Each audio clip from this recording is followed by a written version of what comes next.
বিশ্বের ৩১টি দেশ ও দেশি জাতের চারা আর বীজ সংগ্রহ করে গড়ে তোলা হয়েছে বিশাল ফুলের বাগান।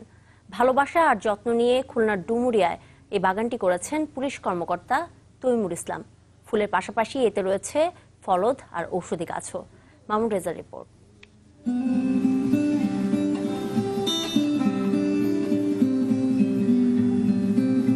আগুনঝরা পলাশ, শিমুল, কাঞ্চন, বাগানবিলাস থেকে শুরু করে অসংখ্য প্রজাতির ফুল রয়েছে। ব্ল্যাকবিন, ফিডেলউড ট্রি, পানামা কুইন সহ মূল্যবান বিদেশি ফুলও আছে। দুর্লভ নীল গাছ, দেশি বিদেশি নানা ফল, ঔষধি, মশলা ও শোভাবর্ধনকারী গাছ।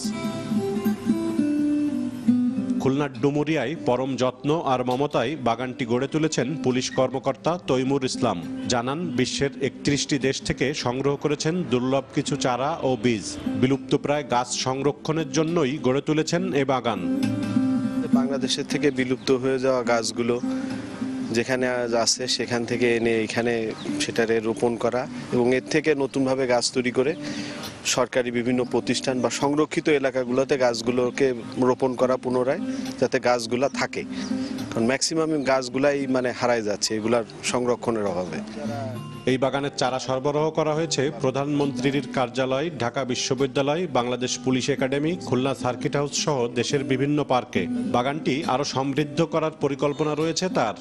পৃথিবীর বিলুপ্ত গাছ বা এন্ডেঞ্জার্ড প্লান্টগুলো এখানে এসে দেখতে পারে এবং তারা চিনতে পারে। খুলনা ইউনিভার্সিটির বা অন্যান্য ইউনিভার্সিটির ছেলেমেয়েরা এসে এখানে গাছগুলা স্বচক্ষে দেখতে পারে, যে গাছগুলা বাইরে তারা দেখতে পায় না, ছবিতে দেখে, সেটা স্বচক্ষে দেখবে এখানে।